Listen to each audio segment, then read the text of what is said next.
Free radical, कोई ऐसी species, right, ठीक है, जिसके पास क्या हो, एक इलेक्ट्रॉन हो आउटर मोस्ट में, या इसको हम लोग ऐसे रिप्रेजेंट करते हैं CH3 ऐसे, राइट है, ठीक है। अकॉर्डिंग टू तुम्हारी केमिस्ट्री एक अनपेयर्ड इलेक्ट्रॉन है, तो इसको हम लोग क्या बोलते हैं, पैरामैग्नेटिक,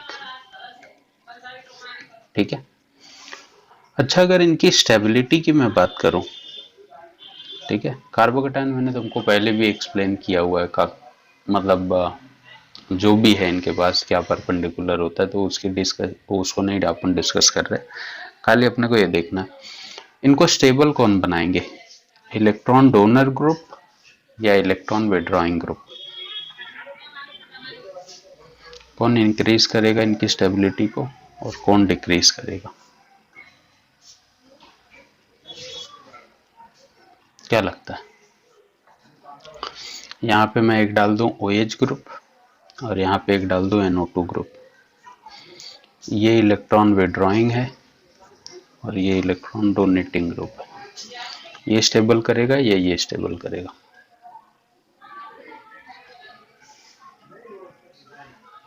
OH करेगा ना, क्योंकि फ्री रेडिकल एक्चुअली में क्या होते हैं, इलेक्ट्रॉन डिफिशिएंट स्पीसीज होते हैं ना।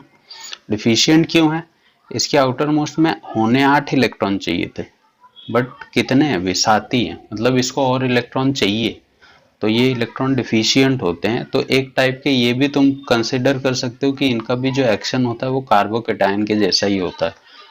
तो इंक्रीज कौन करेगा, इलेक्ट्रॉन डोनेटिंग ग्रुप, ठीक है, डिक्रीज कौन करेंगे, इलेक्ट्रॉन विड्रॉइंग ग्रुप, समझा।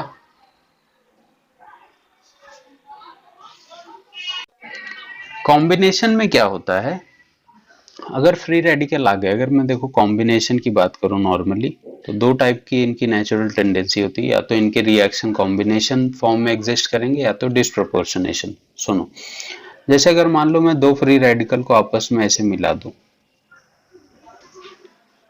ठीक है,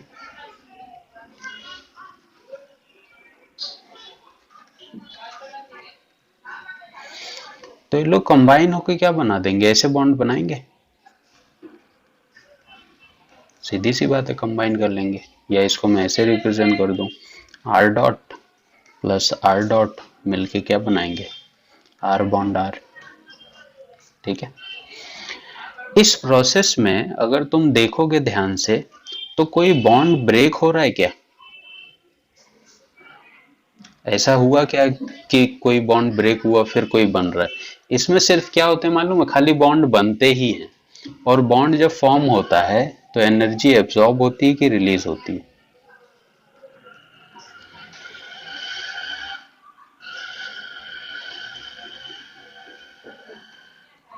रिलीज होगी, मतलब एनर्जी रिलीज होगी, तो जो प्रोडक्ट बन रहा है वो क्या होगा, स्टेबल या अनस्टेबल,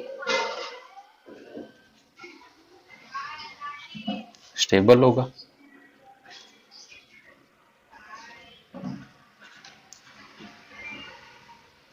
ठीक है। तो अगर इसका मैं एनर्जी प्रोफाइल डायग्राम बनाऊं इस रिएक्शन के लिए, तो देखो बहुत सिंपल सा एनर्जी प्रोफाइल डायग्राम बनता है इसमें।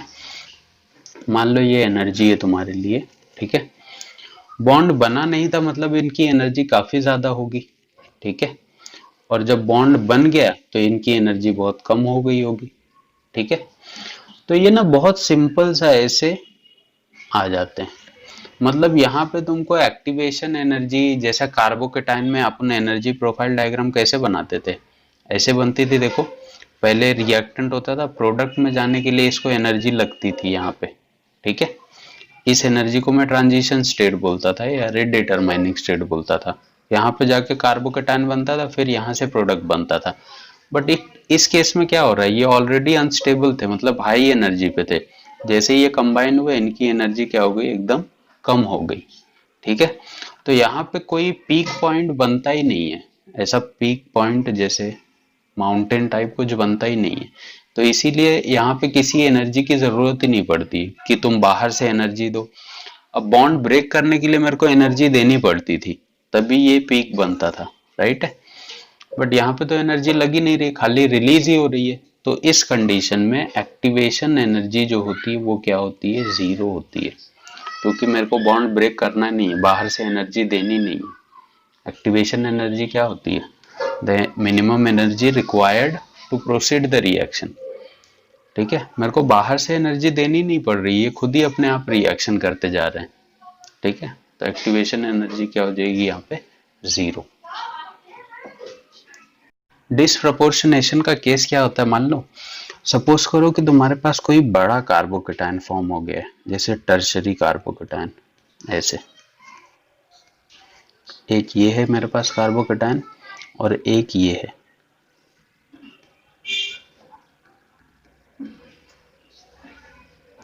ठीक है, अब अपने को लगता है कि सर ये तो डायरेक्ट ये फ्री रेडिकल इससे कंबाइन होके ऐसे हो जाना चाहिए था। ठीक है, सही भी है, लेकिन ऐसा होता नहीं है। ठीक है, तुम्हारा मतलब अपने को ये समझ में आता है कि ऐसा होना चाहिए था।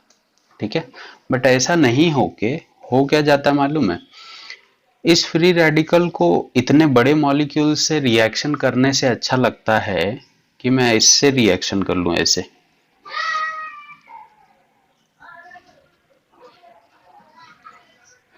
ये वाला कार्बन देखो, हाँ कितने हाइड्रोजन है इसके पास, 3।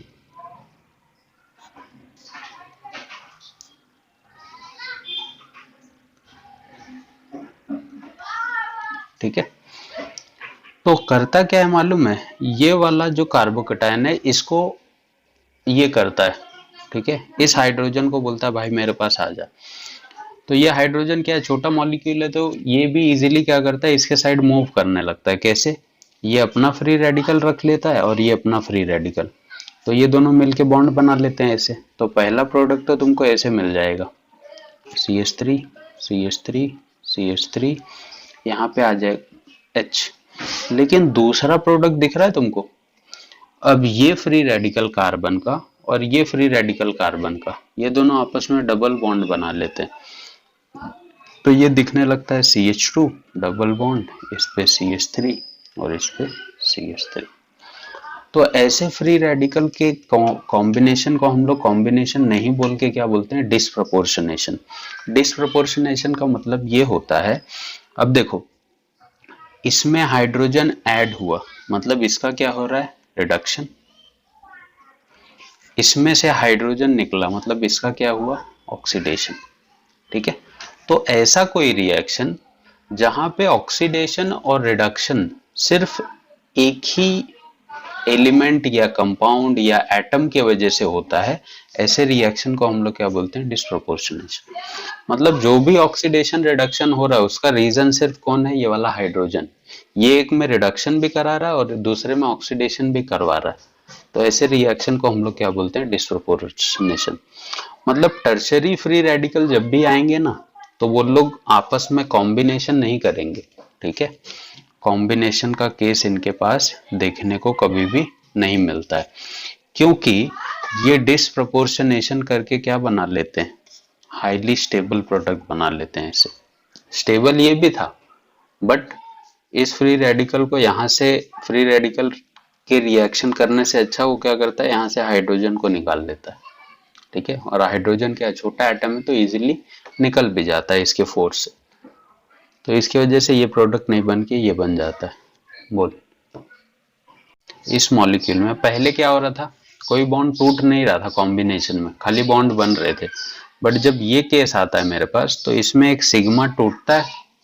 ठीक है, एक सिग्मा बनता है और एक पाई भी बनता है। तो मॉलिक्यूल तो स्टेबल हो रहे हैं, बट इसको तोड़ने के लिए एनर्जी तो लगी रही है।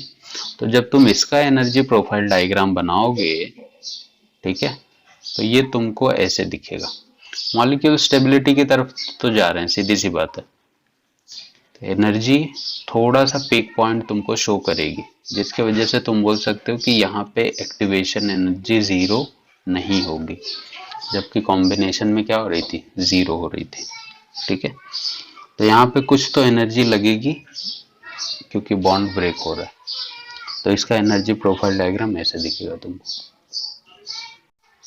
ये मॉलिक्यूल। कॉम्बिनेशन करेगा। तो छोटे जो मॉलिक्यूल्स हैं, प्राइमरी वाले जितने भी केस होंगे, जैसे ये हो गया या ये हो गया, ठीक है, ये दोनों हमेशा क्या करेंगे, इनका जो मेजर प्रोडक्ट बनेगा वो कॉम्बिनेशन से बनेगा। लेकिन अगर मैं तुमको बोलूं secondary free radical, secondary free radical समझ रहे हो, जैसे ये है केस CH3 CH CH3, यहाँ पे फ्री रेडिकल आ गया, तो अब इन दोनों के पास सपोर्ट है, इस फ्री रेडिकल के पास इनका सपोर्ट है, ये कॉम्बिनेशन भी कर सकता है और डिस्प्रपोर्शनेशन भी, ठीक है। और जैसे अगर मैं तीसरा बोलूं, टर्शरी वाले के पास क्या है, 3 कार्बन का सपोर्ट है, तो ये तो पक्का डिस्प्रपोर्शनेशन शो करेगा। मतलब जो मेजर प्रोडक्ट बनेंगे,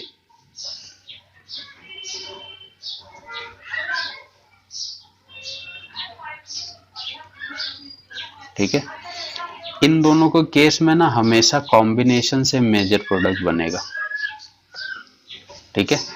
जबकि इस केस में कॉम्बिनेशन भी हो सकता है और डिस्प्रपोर्शनेशन भी हो सकता है, ठीक है।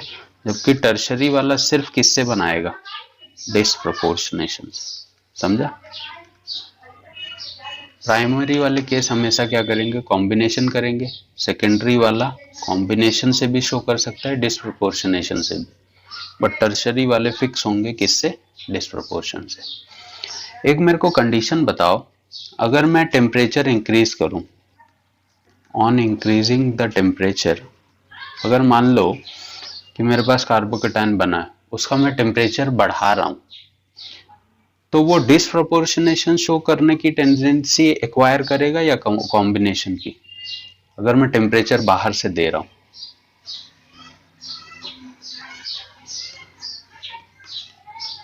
पक्का,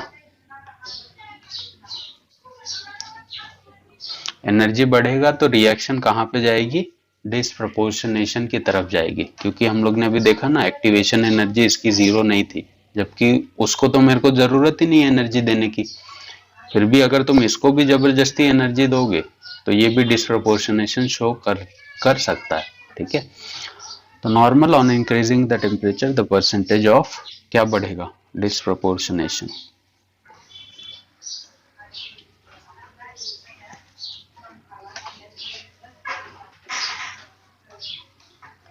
ठीक है। समझा ये ऐसा क्यों लिखा मैंने। देखो ये वाला जो है, ये तो सिंपल सा कंबाइन हो गया रहेगा सिंगल बॉन्ड से, राइट है, हो जाना चाहिए था। ये भी सिंगल बॉन्ड से ही कंबाइन होगा ना, प्राइमरी वाला केस है। यहाँ पे दिक्कत है, इसको कैसे कर रहे हो तुम लोग, ये इसमें एक स्ट्रक्चर तो ऐसे ही रहेगा, लेकिन दूसरा वाला जो है वो ऐसे डबल बॉन्डेड में कन्वर्ट हो जाएगा, ठीक है।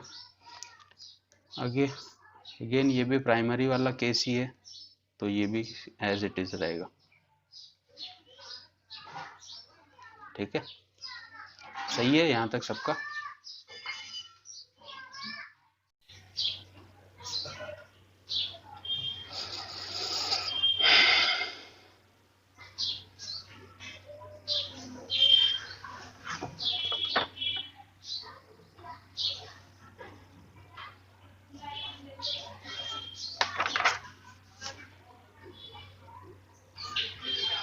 है तो इजी। यहाँ पे क्या बना रहे हो, डबल बॉन्ड, यहाँ पे क्या, डबल बॉन्ड। ये वाला केस कुछ कैसे दिख रहा है, यहाँ पे डबल बॉन्ड है, यहाँ पे बॉन्ड ऐसे,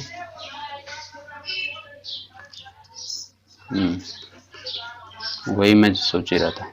ये क्या कर लेगा मालूम है, ये फ्री रेडिकल यहाँ पे ले लेगा, ये यहाँ पे ले लेगा, तो एक डबल बॉन्ड यहाँ पे, दूसरा यहाँ पे, समझा, ऐसे बन जाएगा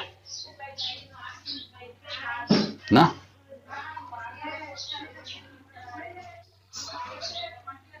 और ये 2 साइक्लोहेक्सेन बना लेगा, ये क्या कर लेगा, साइक्लोपेंटेन, 1 2 3 4 5, ऐसे ही था ना।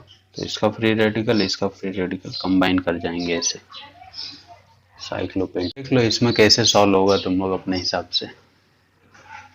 पहला तो बचकाना है, दूसरा थोड़ा स्मार्ट है, तीसरा चौथा भी थोड़ा सा स्मार्ट है। इसमें दो स्ट्रक्चर हैं एक्चुअली, यहाँ ऐसे दो बना लो इसको, ऐसे इसका प्रोडक्ट अपने को बनाना है।